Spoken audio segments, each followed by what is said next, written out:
Hi everybody. In this video I'm going to show you how to do a lymph drainage massage, which is really great for helping the lymphatic flow in the neck.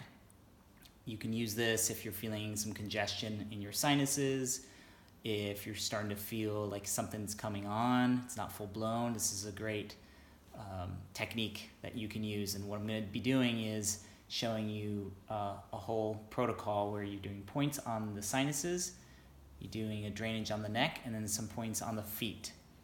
And this is my lovely assistant who will be helping us with this. So let me get into position. All right. I like to use a different oil for lymph than other things. So for example, I'll use a sesame oil based oil and with a mixture of other essential oils such as clove or cinnamon or lavender, and a mixture of all those things, maybe even with a little rosemary. And we can post later about the different essential oils out there on the market. But let's just go right into the technique. First of all, I don't use a lot of oil with this. It's not necessary to use a lot of oil.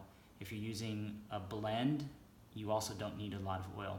So I'm just going to use this oil here. And what you'll start with is you're going to place a tiny bit of oil just on the fingertip, and you're going to rub it on all your fingertips like that, so they hit them all. It smells yummy. Then you're going to place it on these points of the head, on the face rather. This finger hits what's called the maxillary sinus points. This one hits the frontal sinus. And the two thumbs, one's going to be in front of the other, they're going to be just at the hairline. These two are very, very powerful because they help with stimulating the movement of the lymphatic system down out of the skull.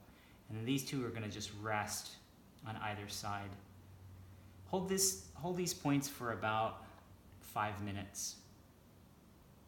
It's a very gentle pressure. If you feel a lot of tenderness on these points, then it means you really need them, and you're going to want to hold them gently. Once that's complete, you're going to take your oil again, and you're going to just dab a little bit on your pinky. It's probably the equivalent of half a drop. It's very little. Then you're going to rub your pinkies together, and you're actually going to place the pinky into the ear that far. Into my ear. Mm-hmm. So it doesn't go very far in there. You're not going to hit the eardrum. You don't have to worry about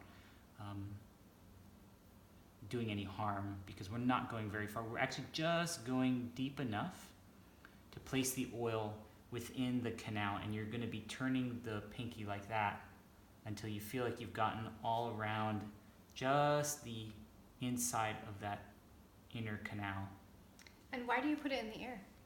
The reason why we do this is because there's capillaries, there's blood supply that's very, very close here, and the oil will actually get absorbed into that capillary area and then diffuse itself into the sinuses and actually hit a little tube that connects the middle ear with the throat called the eustachian tube.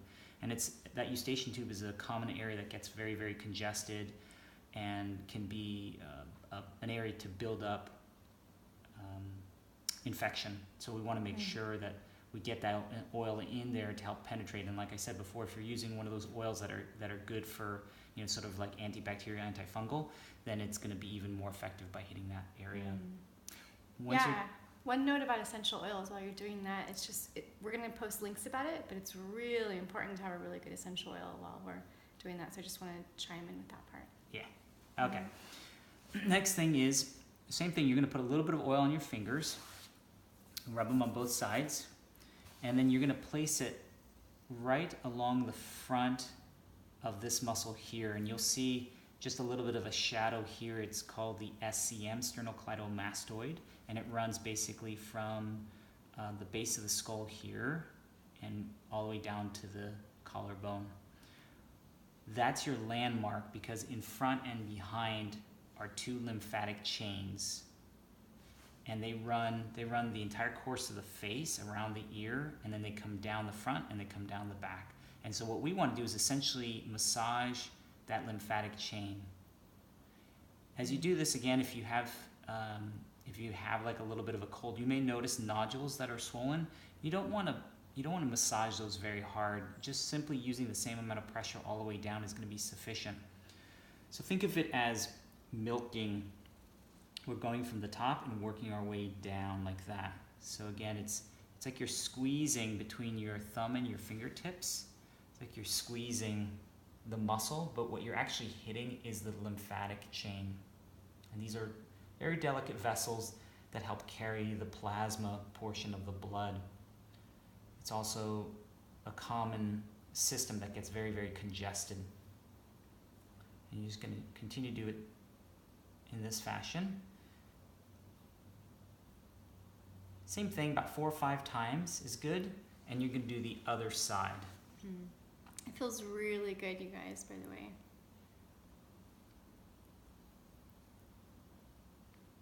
And you can finish it off by just doing a nice sweep like that, as you're going from the very top all the way down until you hit the collarbone, the clavicle. So that's part 1, part 2, and part 3. The first part is the sinuses, the ears, the throat, and then the last piece is the feet. I'm going to carry you guys over to the feet here.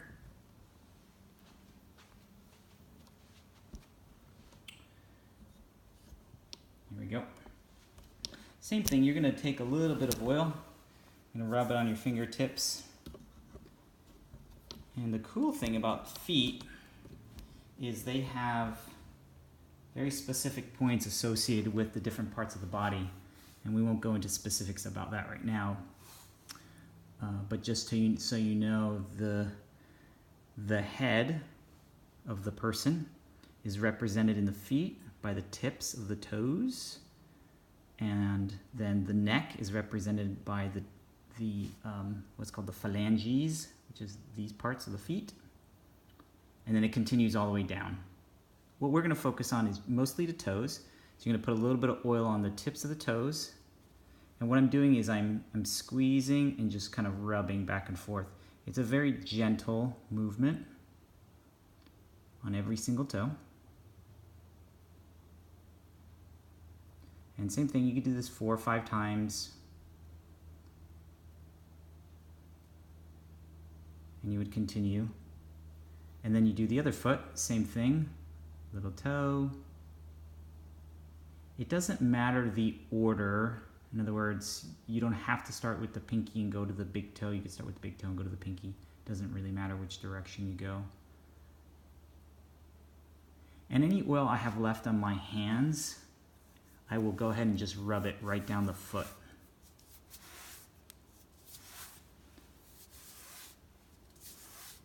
When you're done with this, put on a pair of socks on either side, and it holds the oil in. When you do the feet, you want to make sure that you have socks on afterwards, because it really does make a difference especially with the oil you use, it'll help cause the oils to penetrate into the feet. It's much more effective. So I like telling people to do this like first thing in the morning, put it on your feet, put on your socks, and then you do it at night right before bed. You do the whole protocol, including the feet, put on the socks, go to bed, make sure you drink plenty of water. So that's the lymphatic drainage massage. And if you have any questions about this, please reach out, and I'm happy to answer any questions you may have. Thanks. Bye.